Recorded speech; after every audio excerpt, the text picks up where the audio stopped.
ஓ பன்னீர்செல்வம் திமுகவில் இணைந்ததற்கான அந்த நெருக்கடிக்கு தள்ளப்பட்டதற்கு காரணம் எடப்பாடி பழனிசாமியா, அமித்ஷாவா, அல்லது சசிகலாவுடன் இணைந்து செயல்பட்டிருக்கலாம், விஜயோடு இணைந்திருக்கலாம். அத்தனை ஆப்ஷன்களையும் ஒதுக்கி தெளிவிட்டு நேரடியாக திமுகவில் இணைந்ததற்கு என்ன பின்னணி காரணம் நினைக்கிறீங்க சார்? அனைத்து இந்திய அண்ணா திராவிட முன்னேற்ற கழகத்தில் இணைந்து பயணிக்க வேண்டும் என்று தான் கடந்த 4 ஆண்டுகளாகவே குறி திரு ஓபிஎஸ் அவர்கள் முயற்சி மேற்கொண்டார்.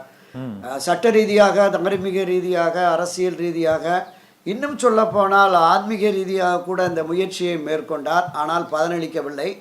எடப்பாடி பழனிசாமியினுடைய பிடிவாதம் ஒருபுறம், இன்னொரு புறம் பாரதிய ஜனதா கட்சியும் அவரை தொடர்ந்து நம்ப வைத்து மோசம் செய்து விட்டது அப்படிங்கிறது நமக்கு வெளிப்படையாகவே தெரிகிறது.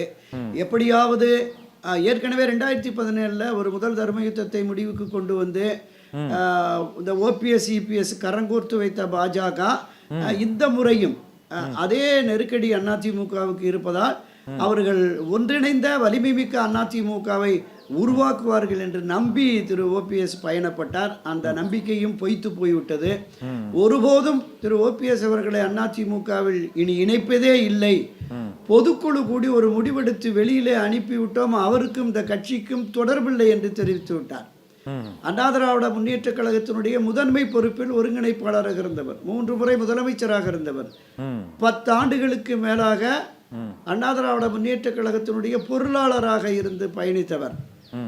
அவர் கரை வேட்டி கூட கட்ட முடியாத நிலையை உருவாக்கி, கொடியை பயன்படுத்த முடியாத நிலைவாக்கி, இன்னும் சொல்ல போனால் தமிழக அரசியல் களத்திலிருந்து அவரை அப்புறப்படுத்த வேண்டும் என்கிற நோக்கத்தில், எண்ணத்தில் திரு எடப்பாடி செயல்பட்டதால் அவருக்கு ஒரு சரியான பாடம் புகட்ட வேண்டும் என்று கருதித்தான் இந்த முடிவை திரு ஓபிஎஸ் எடுத்திருக்கிறார்.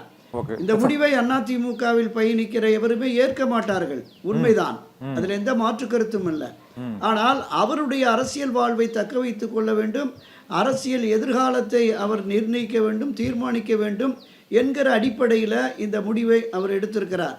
எங்களை போன்றவர்கள் ஏற்க முடியாத ஒரு முடிவு என்றாலும் கூட அவரவர்கள் இப்போதைய அரசியல்வாதிகளுக்கு அவரவர்களுக்கு ஒன்று நோக்கம் இருக்கிறது, அவரவர்கள் அரசியலை அவர்களே தீர்மானிக்கக்கூடிய நிலை ஏற்படுகிறது. அந்த அடிப்படையில் இந்த முடிவை எடுத்திருக்கிறார்.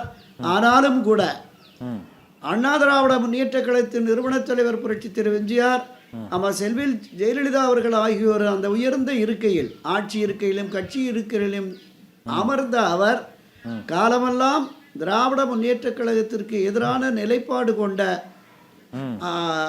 இந்த அதிமுகவில் பயணித்த அவர் அந்த நேர் எதிரடியான திமுகவில் போய் இணைந்தது என்பது அரசியல் வாழ்வில் ஜீரணிக்க முடியாத இருக்கு.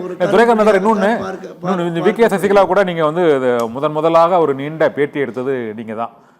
அவர் சசிகலாவோட இணைந்து பணியாற்றுவதில் அவருக்கு என்ன சிக்கல் இருந்ததா நினைக்கிறீங்க சார்?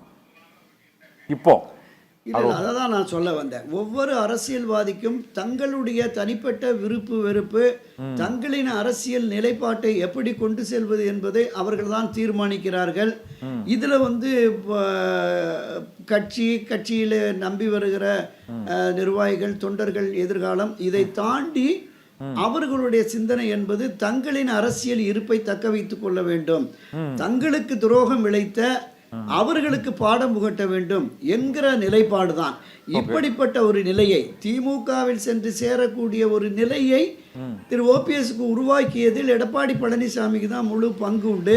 ஏற்கனவே திரு ஓபிஎஸ் அவர்கள் பல்வேறு கூட்டங்களில் பேசுகிற போது ஒரு துரோக செயலில், ஒரு பாவ செயலில் என்னை ஈடுபடுத்தி விடாதீர்கள், நீங்கள் திருந்துங்கள் அல்லது திருத்தப்படுவீர்கள் என்றான் சொல்லார். ஒரு 2-3 மாதங்களாகவே இந்த எண்ணம் அவருடைய மனதிலே ஆழமாக புறையோடி போனதனுடைய விளைவாக இன்று நேர் எதிரடியான ஒரு முகாமில் சென்று அவர் தன்னை ஐக்கியப்படுத்திக் கொண்டிருக்கிறார்.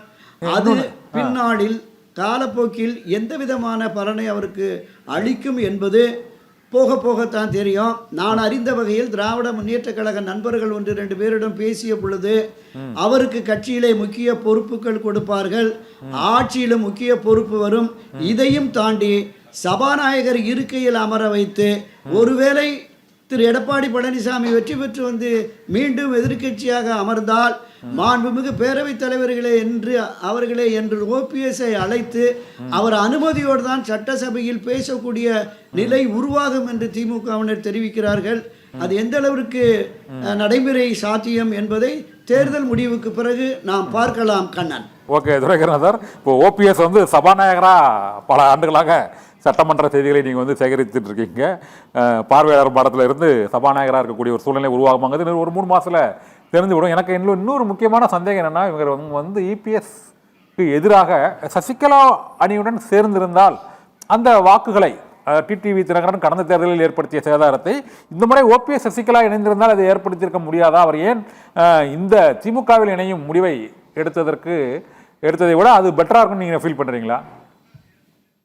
இல்லை, இப்போ நிச்சயமாக அப்படிப்பட்ட ஒரு முடிவை எடுத்திருக்கலாம். திருமதி வி.கே. சசிகலா அவர்கள் ஒரு புதிய கட்சியை தொடங்குவதாக அறிவித்து கொடியெல்லாமே அறிவித்து விட்டார். பேரறிஞர் அண்ணா, புரட்சித் தலைவர் எம்ஜிஆர், செல்வி ஜெயலலிதா வழியிலே நாம் இந்த நிலைப்பாட்டை எடுப்போம். இந்த தேர்தலில் நமக்கு ஆட்சி முக்கியமில்லை, கட்சி முக்கியம். கட்சியை காப்பாற்றி அடுத்து அம்மாவனுடைய ஆட்சி அமைப்போம் என்கிறார். அதற்கு நிச்சயமாக, ஏன்னா அதிமுகவில் திருமதி சசிகலா அவர்களையும் சேர்க்க வேண்டும், அவரையும் ஒன்றிணைத்து தான் போக வேண்டும் என்று தான் திரு ஓபிஎஸ் அவர்கள் தொடர்ந்து குரல் கொடுத்தார். அந்த நிலைப்பாட்டை கூட அவர் எடுத்திருக்கலாம். என்ன காரணம் என்பது நிச்சயமா அவர்களுக்குத்தான் தெரியும். கண்ணன். ஓகே துரைக்கண்ணன், இறுதியாக ஒரு கேள்வி. சசிகலாவால் ஒரு பெரிய அளவில் அந்த தேர்தலில் தாக்கத்தை ஏற்படுத்த முடியும்னு நினைக்கிறீங்களா சார்? ரொம்ப தாமதமாக அவங்க அரசியல் கட்சி ஆரம்பித்து எலெக்ஷன் வர்றதுக்கு 2 மாதத்துக்கு மேலே ஒரு கட்சியை ஆரம்பித்து நாங்கள் வந்து இன்னும் பேர் அறிவிக்கலைன்னோம், நாங்கள் வந்து ஒரு பெரிய அளவில் பாதிப்பை ஏற்படுத்திடுவோம்னு தேர்தல் களத்துக்கு வருவது அது சரியான நடவடிக்கையா, அணுகுமுறையா? அது வெற்றிகரமாக அது செயல்பட முடியும்னு நினைக்கிறீங்களா அந்த கட்சி? திரு எடப்பாடி பழனிசாமி மீதான அதிருப்தியில் இருக்கிற அதிமுக நிர்வாகிகள், தொண்டர்கள் திரு ஓபிஎஸ் எடுத்த முடிவை ஏற்றுக்கொள்ளாத அதிமுகவின் அந்த உரிமை மீட்பு கழகத்தினுடைய தலைவர், நிர்வாகிகள், தொண்டர்கள், டிடிவி தினகரன் என்டிஏவில் சேர்ந்ததை ஏற்காத அமமுகவின் நிர்வாகிகள், தொண்டர்கள், இதை தாண்டி பொதுமக்களில் அனுதாபம் கலந்த ஆதரவோடு இருக்கிற ஒரு சிலரும் திருமதி சசிகலா ஆதரவு நிலைப்பாட்டை எடுத்தால் இந்த தேர்தலில் ஒரு பெரும் பாதிப்பை அதிமுகவுக்கு திரு எடப்பாடி பழனிசாமிக்கு நிச்சயம் உருவாக்குவார்.